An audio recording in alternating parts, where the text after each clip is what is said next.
At some point in your career, someone told you that being nice was the professional thing to do. Keep the peace, stay positive, give people the benefit of the doubt, smooth things over, be the person everyone likes working with. And you did, because it felt right, because it felt like the kind of professional you wanted to be. So you covered for the colleague who missed the deadline just this once. You said yes to the assignment that had nothing to do with your goals because saying no felt selfish. You stayed quiet in the meeting when something needed to be said because speaking up felt combative, and that's not how you operate. And somewhere along the way, through all the covering and the yesing and the staying quiet, your career stopped moving. Your feedback stopped landing. Your team stopped growing. Your own goals kept getting pushed to the bottom of a list that was full of other people's priorities. And you were confused because you were doing everything right. Here's what I want to tell you today. You weren't doing everything right. You were doing everything nice. And nice and right are two completely different things. Nice is about your comfort. It's about avoiding the friction of an honest conversation, the discomfort of a difficult moment, the vulnerability of saying the true thing when the true thing might land badly. Nice feels like generosity. Most of the time, it's actually self-protection. Kind is different. Kind is about the other person's actual growth and your own.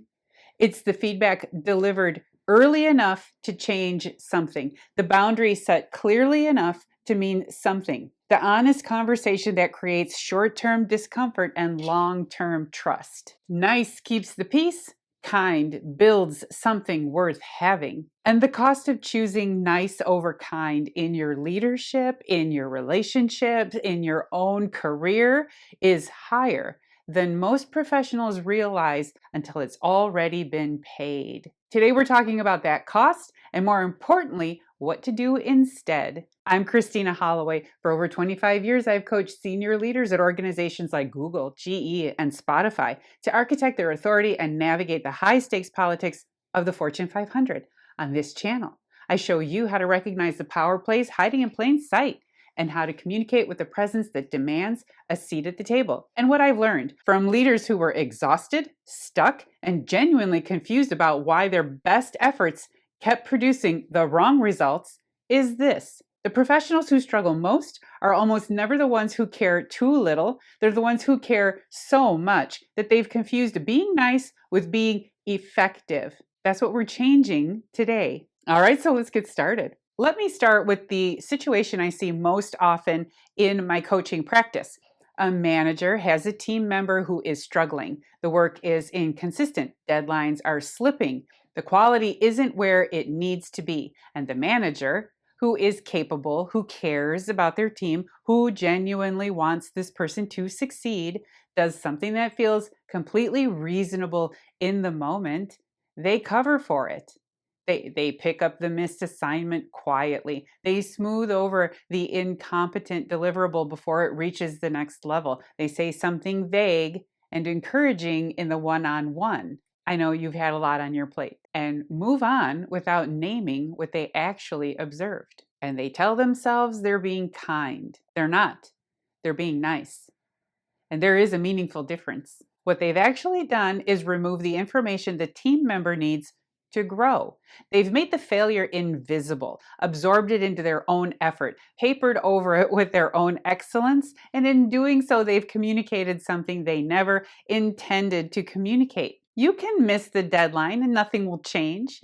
That message lands whether you meant to send it or not. And it will keep landing until the situation becomes so undeniable that the only remaining response is documentation and performance management. God, at which point the team member who was never clearly told what was wrong feels blindsided. And the manager, who was trying so hard to be kind, has to deliver consequences for a problem they inadvertently helped create. That's the cost of nice feedback, and it compounds every time you choose it. Here's what kind feedback looks like in the same situation.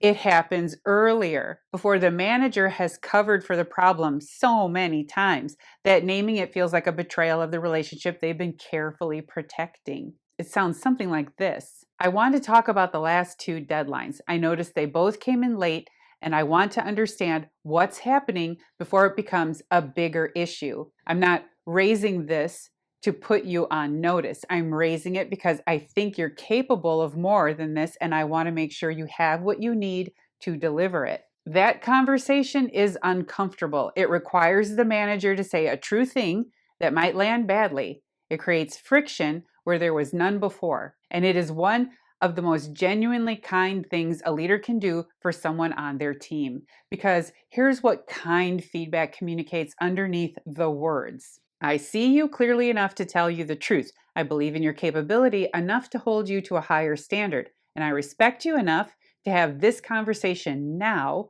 when it can still change something rather than later when it can't. Kind feedback sets people up for success by being honest about what success requires. It establishes clear expectations. It creates frequent touch points so problems surface early rather than late. It gives the team member the information they need to actually grow, rather than the comfortable fiction that everything is fine when it isn't. I work with leaders on this constantly, and their resistance is almost always the same. I don't want them to think I don't trust them. I don't want to damage the relationship. I'm trying to give them a chance to figure it out. Just today, this is going to be very uncomfortable. I'm not sure I want to do it. All of those sentences are about the manager's comfort, not the team member's growth. That's the tell.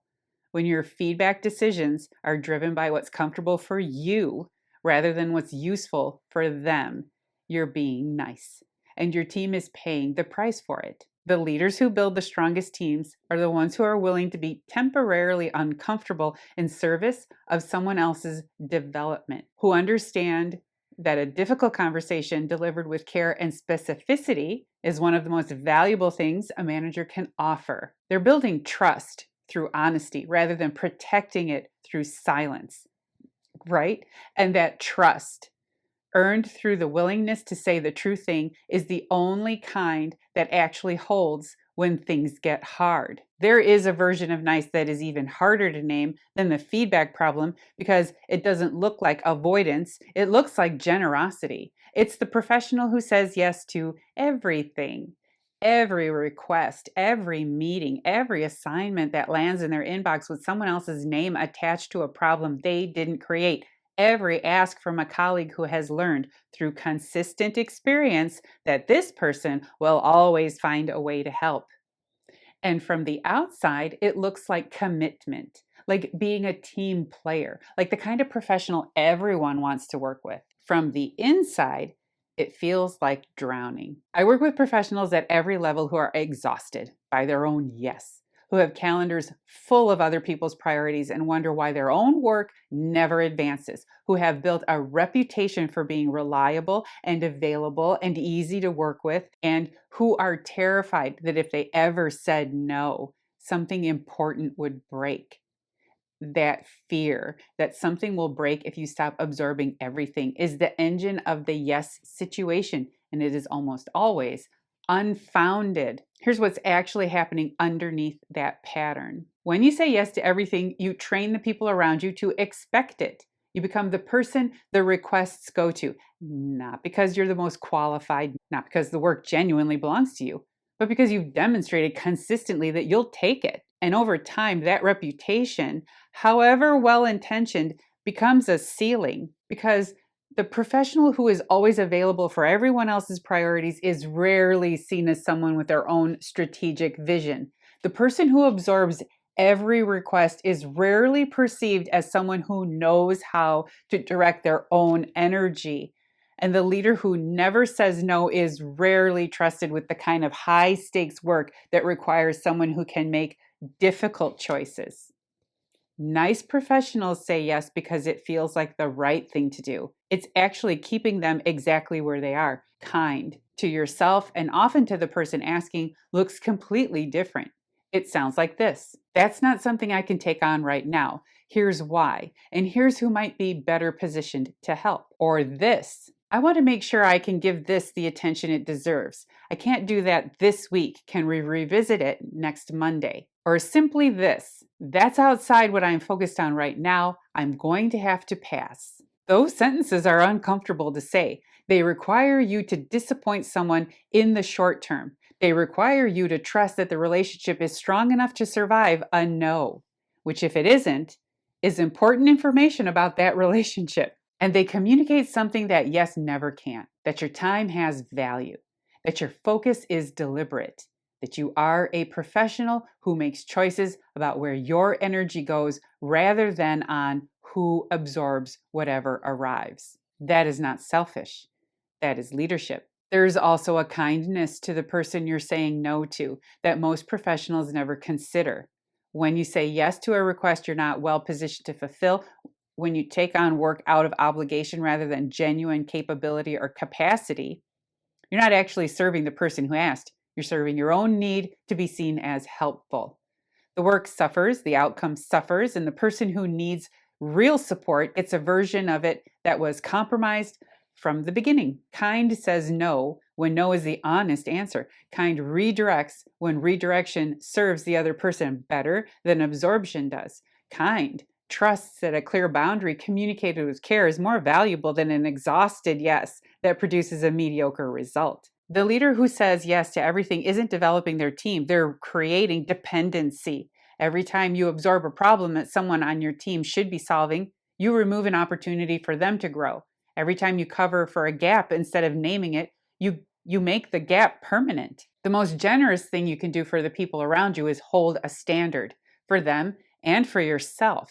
That means saying no when the request doesn't serve the work. It means redirecting when someone else is better positioned. And it means protecting your own capacity so that when you say yes, when you genuinely commit to something, you can actually deliver on it. The professionals who build the most trust are the ones whose yes means something, and their yes means something because their no is real. This is one nobody talks about because it doesn't feel like a choice. It feels like a restraint, like professionalism, right? Like being the kind of person who doesn't create drama or stir things up or make situations more complicated than they need to be. I didn't say anything because I didn't want to make it worse. I let it go because it wasn't worth the conflict. I stayed out of it because that's not how I operate. Those sentences sound principled. They feel principled in the moment, and they are almost always a sophisticated form of self-protection dressed up as professionalism. Because here's what silence actually does in a professional environment. It doesn't keep the peace. It extends it artificially. And the longer the silence holds, the more expensive the eventual reckoning becomes for the team, for the relationship, for the professional who stayed quiet and is now complicit in an outcome they saw coming and said nothing about. Silence is not neutral. It has weight. And in professional environments, silence is almost always read as agreement. When a meeting goes off the rails and nobody redirects it, the next bad meeting becomes more likely. When a colleague presents something inaccurate in front of leadership and nobody corrects it, a false narrative takes hold with your implicit endorsement. When a team dynamic is clearly dysfunctional and nobody names it, the professional who kept the peace has just made themselves part of the problem they were trying to avoid. The nicest thing you can do in these moments is stay quiet.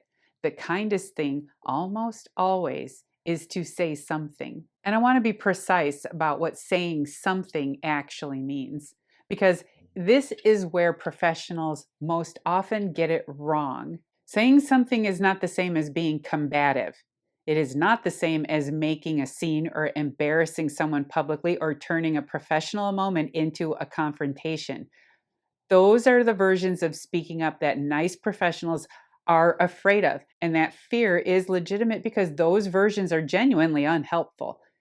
Kind speaking up looks different. It's the quiet conversation after the meeting rather than the interruption during it. I noticed something in there I wanted to flag. Do you have 5 minutes? It's the direct and specific observation delivered without drama. When the timeline shifted without notice, it created a problem for my team. I want to make sure that gets addressed before the next phase. It's the willingness to name what everyone in the room already knows, but nobody's been willing to say. I think we're avoiding the real issue here. Can we talk about what's actually happening? Each of those sentences creates discomfort. Each of them requires the speaker to accept the risk that the conversation might go somewhere difficult. Each of them is an act of professional courage that most nice professionals have been specifically trained to avoid. And each of them is an act of kindness to the team, to the relationship, and to the work. Here's what I want you to understand about the silence pattern specifically. The professionals who stay quiet in moments that require a voice almost always believe they are protecting something, the relationship or the dynamic, the carefully maintained impression that they're easy to work with and unlikely to cause problems. What they are actually protecting is their own comfort, their own image, their own need to be seen as a professional who rises above rather than the one who gets involved. And the things they think they're protecting, the relationship, the dynamic, the trust, are almost never actually served by silence. They're served by honesty, by the willingness to say the true thing with care and specificity and the genuine intention of making something better rather than just making something stop. I said at the beginning of this video that nice is about your comfort and kind is about someone else's growth.